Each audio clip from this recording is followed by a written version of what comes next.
is Bangalore Headlines, your source for the latest news and alerts from across the city. ನಮಸ್ತೆ.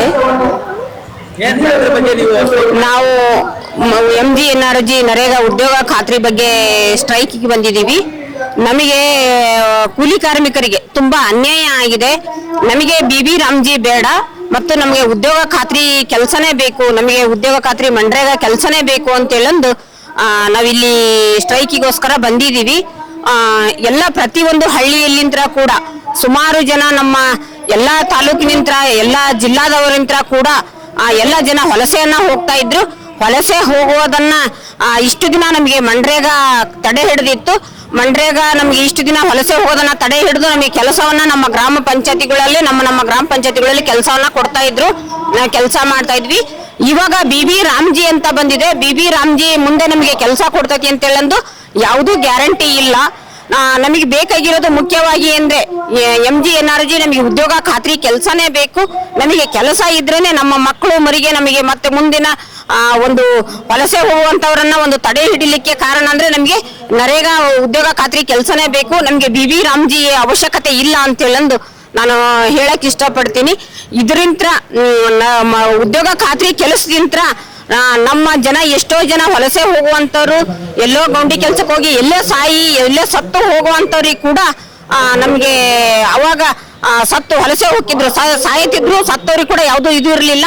ಈಗ ನಮ್ಗೆ ಏನಾಗಿದೆ ಅಂದ್ರೆ ನಮ್ಮ ಊರಲ್ಲಿ ನಮಗೆ ಕೆಲಸ ಇರೋದ್ರಿಂತ ನಮಗೆ ಮನ್ರೇಗಾ ಕೆಲಸದಿಂದ ಉದ್ಯೋಗ ಖಾತ್ರಿ ಕೆಲಸದಿಂದ ನಮ್ಮ ಊರಲ್ಲೇ ನಾವು ಸತ್ರು ನಮ್ಮ ಊರಲ್ಲೇ ನಮಗೆ ಶಾಶ್ವತವಾಗಿ ಮಣ್ಣು ಮಾಡ್ತಾರ. ನಮಗೆ ಈ ನರೇಗಾ ಕೆಲಸ ಬೇಕು. ಈ ನರೇಗಾ ಕೆಲಸಕ್ಕೋಸ್ಕರ ನಾವು ಇನ್ನೂ ಹೆಚ್ಚಿನ ಹೋರಾಟವನ್ನ ಮಾಡ್ತೀವಿ ಅಂತ ನಾ ಹೇಳ್ತೀನಿ.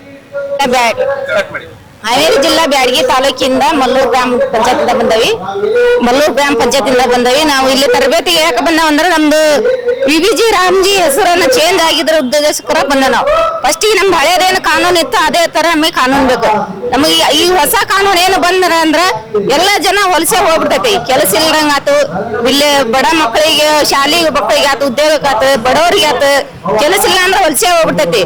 ಈ ತರ ಕೆಲಸ ಉದ್ಯೋಗ ಖಾತ್ರಿ ಇರೋದ್ರಿಂದ ನಮ್ದು ಒಂದಿಟ್ಟಿನ ಊರೊಂದು ಇದು ಸಮಪಾಲ ಆಗೈತೆ, ಉತ್ತಮ ಆಗೈತ್ರಿ. ಅದು ಇದು BBG ರಾಮ್ಜಿ ಬಂದಾಗಿನ ಅಂದ್ರೆ ಮತ್ತೆ ಊರು ಏನನ್ನ ಹಾಳಾಗತ್ತದ.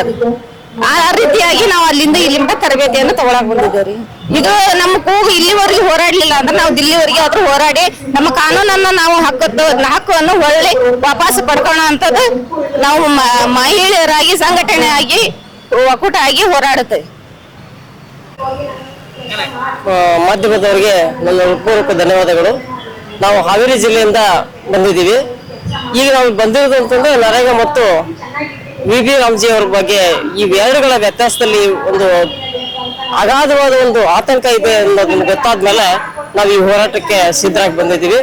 ಇಲ್ಲಿ ಏನಪ್ಪ ಹೇಳೋದು ಅಂತಂದ್ರೆ ಈ ನರೇಗಾದಲ್ಲಿ ರೈತರಿಗೆ ಮತ್ತು ಕೂಲಿ ಕಾರ್ಮಿಕರಿಗೆ, ವಿದ್ಯಾರ್ಥಿಗಳಿಗೆ ಎಲ್ಲ ಅಂದ್ರೆ ಈ ನಮ್ಮ ಹಳ್ಳಿ ಕಡೆ ಹೇಳ್ತಾರೆ ತೆಂಗಿನ ಮರ ಅಂದ್ರೆ ಕಾಮಧೇನು ಕಲ್ಪವೃಕ್ಷ ಅಂತ. ಪ್ರತಿಯೊಂದು ಮರದಿಂದ ಬುಡದಿಂದ ಹಿಡಿದು ಕಾಯಿ ಬಿಡದಿಂದ ಹಿಡಿದು ಪ್ರತಿಯೊಂದು ಕೂಡ ಒಂದೊಂದು ಅನುಕೂಲ ಬರುತ್ತೆ ಅಂತ. ಆ ರೀತಿ ಈ MGNRG ಅಂತಕ್ಕಂಥ ಒಂದು ಕಾಯ್ದೆ ಇತ್ತು, ಈ ನಮ್ಮ ಜನಸಾಮಾನ್ಯರಿಗೆ ಇದು ಕೂಡ ಒಂದು ಕಲ್ಪವೃಕ್ಷ ಇದ್ದಂತೆ.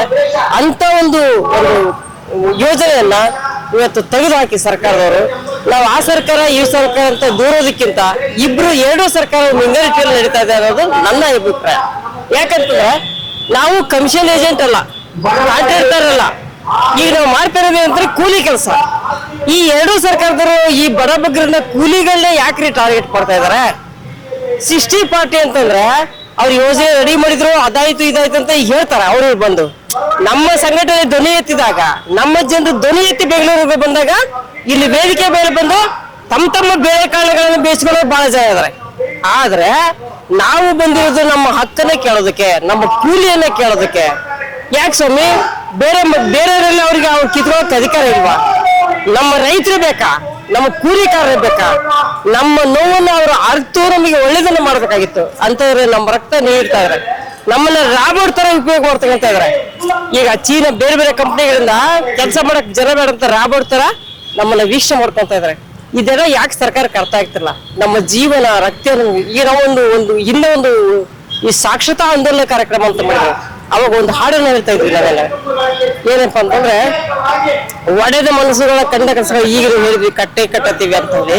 ಆಮೇಲೆ ಇಂಥವೆಲ್ಲ ಘೋಷಣೆಗಳನ್ನು ಮಾಡಿದ್ವಿ, ಅಕ್ಷರ ಜ್ಞಾನಗಳು ಅಂತಂದ್ವಿ. ನಂತರ ಮಂಡಗ ಬಂತು, ಇಲ್ಲಿನ ಉದ್ಯೋಗ ಖಾತ್ರಿ ಯೋಜನೆಯಿಂದ ಉದ್ಯೋಗ ಆಗ್ತಾ ಇದಾರೆ ಅಂತಕ್ಕಂಥ ಸರಿ ಸಮಾನ ಆಗ್ತಾ ಇದಾರೆ ಜನ ಅಂದ ತಕ್ಷಣ ಮತ್ತೆ ಕಂಡ್ಬಿದ್ದು ಈಗ ಯೋಜನೆಯನ್ನ ಬದಲಾವಣೆ ಮಾಡ್ತಾರೆ. ದಯವಿಟ್ಟು ನಾವು ಸರ್ಕಾರದವ್ರು ಕೇಳೋದಿಷ್ಟ, ನೀವು ಒಂದು ಪಕ್ಷ ಇದೇ ನಿರ್ಧಾರನ ಕೈಗೊಂಡು ನಿಮ್ಮ ಜನಸಾಮಾನ್ಯರ ಕಷ್ಟಗಳನ್ನ ಅರ್ಥ ಮಾಡ್ಕೊಳ್ಳದೆ ನೀವೆಲ್ಲರೂ ಸರ್ಕಾರದವರು ನಿಮ್ಮಲ್ಲೇ ನೀವು ತಾರತಮ್ಯ ಮಾಡ್ಕೊಂಡು ನಿಮ್ಮಲ್ಲೇ ಒಂದು ಮಾಡ್ಕೊಳ್ಳೋದವ್ರೆ ಪ್ರತಿಯೊಬ್ಬ ಬಡ ಕುಟುಂಬದಲ್ಲಿ ಪ್ರತಿಯೊಂದು ಹಳ್ಳಿಯಲ್ಲಿ ಇವತ್ತು ಮನ್ರೇಗಾ ಯೋಜನೆ ಎಷ್ಟು ಕುಟುಂಬಗಳಿವೆ, ಎಷ್ಟು ಉದ್ಯೋಗ ಖಾತ್ರಿ ಪುಸ್ತಕಗಳನ್ನ ಹೊಂದಿರ್ತಕ್ಕಂಥ ಜನ ಇದ್ದಾರೆ.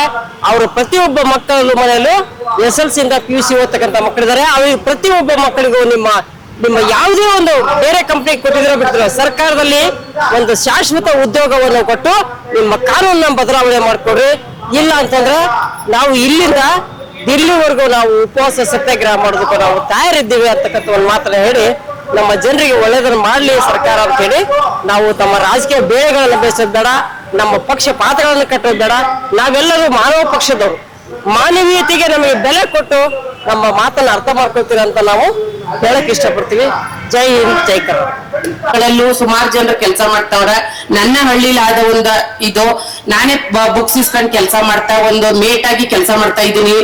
ನಾನಿವಾಗ ಬುಕ್ಸ್ ಇಲ್ದಿರೋರ್ಗು ಕೆಲಸ ಕೊಡ್ತಾ ಇದ್ದೀನಿ. 3 ದಿನ ಗಂಟನೂ ಹೋದ್ ವರ್ಷ ಆಚೆ ವರ್ಷದಿಂದ ಅವರು ಸತತವಾಗಿ ಒಂದು ದಿನನೂ ಅವ್ರಿಗೆ ಕೂಲಿ ಹಣ ಮಿಸ್ ಆಗದ ರೀತಿ ಕೆಲಸನೂ ಪಡ್ಕೊಂಡಿದ್ರೆ ಅದರಿಂದ ಬಹಳ ನಮ್ಮ ಒಂದು ಗ್ರಾಮದಲ್ಲಿ ಬದಲಾವಣೆಗಿದೆ.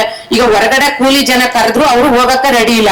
ಈ ಉದ್ಯೋಗ ಖಾತ್ರಿ 370 ರೂಪಾಯಿ ಬರುತ್ತೆ ಅಂತ ಅಂದ್ಬಿಟ್ಟು ಎಲ್ಲ ಪ್ರತಿಯೊಬ್ರು ಮುದುಕ ವಯಸ್ಸಾಗಿರೋರು ಮತ್ತೆ ಅಂಗವಿಕಲರು ಬಾಣಂತಿರು ಮಕ್ಕಳನ್ನ ಬಿಟ್ಟು ಕೂಸಿನ ಮನೆಯನ್ನು ಓಪನ್ ಆಗಿರೋದ್ರಿಂದ ಇವಾಗ ಮಕ್ಕಳನ್ನ ಇರೋ ಅಂತೇವ್ರು ಅಲ್ಲೂ ಹೋಗಿ ಬಿಟ್ಟು ಬಂದು ಕೆಲಸ ಮಾಡ್ತಾರೆ.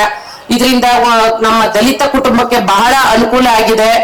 ಮತ್ತೆ ಈ ಒಂದು ವರ್ಷದಲ್ಲಿ ನಮ್ಮ ಒಂದು ಗ್ರಾಮದಲ್ಲಿ ಕೆಲಸ ಮಾಡ್ತಿರಕ್ಕಂಥದ್ದು 80 ದಿನಗಳಂತಾನು ಕೆಲಸ ಮಾಡಿ 29,600 ರೂಪಾಯಿ ಒಂದೊಂದು ಕುಟುಂಬದಲ್ಲಿ ಬುಕ್ಸ್ನವ್ರಿಗೂ ಕೆಲಸ ಆಗಿದೆ. ಮತ್ತೆ ಇನ್ನೂ ಈ ವರ್ಷದಲ್ಲಿ ಇನ್ನೂ 2 ತಿಂಗಳ ಮಟ್ಟಕ್ಕೆ ಕೆಲಸ ಇದೆ. ಅದ್ರಲ್ಲೂ ನಮ್ಮ ಜನರಿಗೆ ದಲಿತ ಕುಟುಂಬದವ್ರಿಗೆ ಒಂದು 20 ದಿನ ಆಗಿರ್ಬೋದು ಕೆಲಸ ಕೊಟ್ಟು ಅವ್ರಿಗೆ ಈ ವರ್ಷದ ಸಂಪೂರ್ಣ ಹಣವನ್ನ ನಮ್ಮ ಒಂದು ಬುಕ್ಸ್ ಗಳಿಗೆ ನಾವು ಪಡ್ಕೊಳ್ಳೇಬೇಕು ಅಂತ ಇದ್ದೀವಿ. ನಾವು ಮತ್ತೆ ಈಗ ಎಲ್ಲೂ ವಲಸೆ ಹೋಯ್ತಾ ಇಲ್ಲ. ಮೊದ್ಲು ಬೇರೆ ಕಡೆ ಎಲ್ಲ ಕೂಲಿಗೆ ಅಕ್ಕಪಕ್ಕ ಹಳ್ಳಿಗಳಲ್ಲಿ ಟೆಂಪೋ ಮಾಡ್ಕೊಂಡು ಹೋಯ್ತಾ ಇದ್ರು, ಅಲ್ಲಿಗ ಬೆಳಿಗ್ಗೆ ಹೋಗಿ ಸಂಜೆ ಬರ್ತಾ ಇದ್ರು. ಇವಾಗ ವಲಸೆ ಎಲ್ಲೂ ಹೋಯ್ತಾ ಇಲ್ಲ. ನಮ್ಮ ದಲಿತ ಕುಟುಂಬದವರು ಎಲ್ಲ ಅವು ನಮ್ಮ ಗ್ರಾಮದಲ್ಲೇ ಕೆಲಸ ಮಾಡೋದ್ರಿಂದ ಯಾವ ಟೈಮ್ಗೆ ಹೋಗಿ ಪಂಚಾಯತಿಲಿ ನಮ್ಗ ಕೆಲಸ ಕೊಡಿ ಅಂದ್ರೆ ಸಹಕರಿಸ್ತಾರೆ.